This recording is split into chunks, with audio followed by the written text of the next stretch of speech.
If you write an application for global consumption, you need to consider catering to the needs of multiple cultures. That is called localization in .NET terms. Let me show you how it works. I'm inside a solution called Localization, and I have a project called Culture Resources open. I have one resource already set up inside this application. It's inside this resource.resx file. I have this string resource, and the value of that is hello, welcome to .NET. Since I haven't localized this application, I'm using the default culture, which is US English. .NET supports all the cultures supported in Windows operating systems. I want to create a second version of this localized string. So to do that, I'm going to create a new resx file.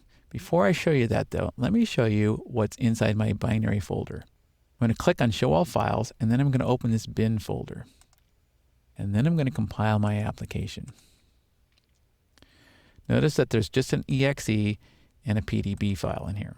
Now what I'm going to do is I'm going to copy this resource file and paste it back into the same folder. Control V to paste it back in. And then I'm going to add a suffix on the end of this that's culturally specific. So I'm going to go right here after the word resources, and I'm going to type in a period. Then I'm going to type in ES for Spanish, and then a hyphen MX for Mexico. So what this is saying is I want to create some resources for the Mexican culture. So what do we mean by cultural messages? We're not just talking about my translations. Right now we're talking about translated strings, but it's also things like the calendar day names, the month names, which currency symbols to use when you're showing data as currency. That's all cultural information that's part of .NET. Right now, I've got two separate resx files. If I come into this resx file, I'm changing the string for the Mexican culture. Now let's show you the resources.resx file. That has the English string still in it. Now watch what happens when I compile my application. There's a few more folders created now inside my bin folder. I now have this es.mx folder, and it contains this resource file.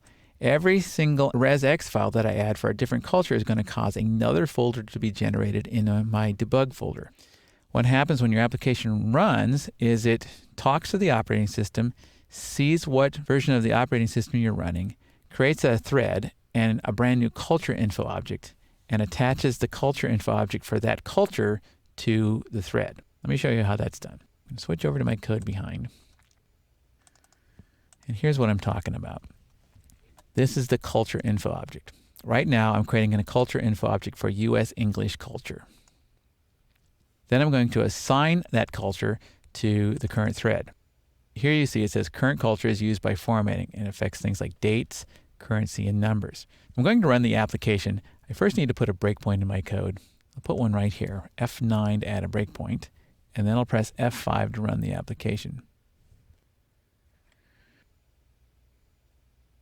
I'm going to run this one line of code, and then I'm going to pause for a second and show you what's inside this culture info. I'm going to take this auto window and I'm going to pull it out where you can see it and make it a little bit taller.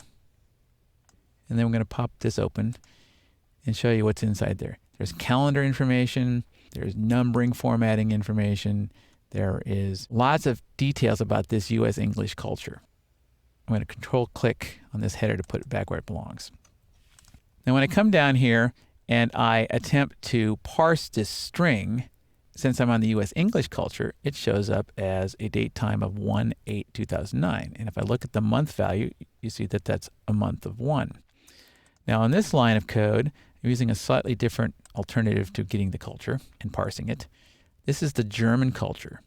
If I look at the D value now, you'll see that the month is 8 because their culture uses day first and then month and then year.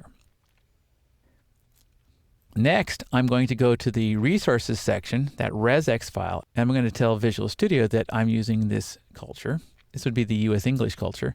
And then when I go get this string, it says, hello, welcome to .NET.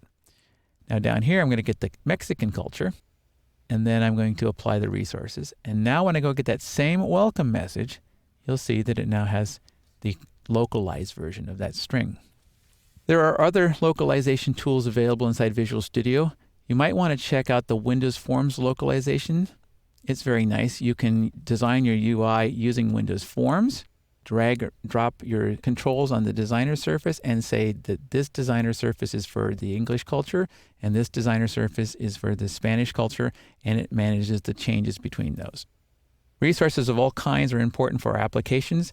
As you can see, Visual Studio makes it simple to add both binary resources and culturally specific resources.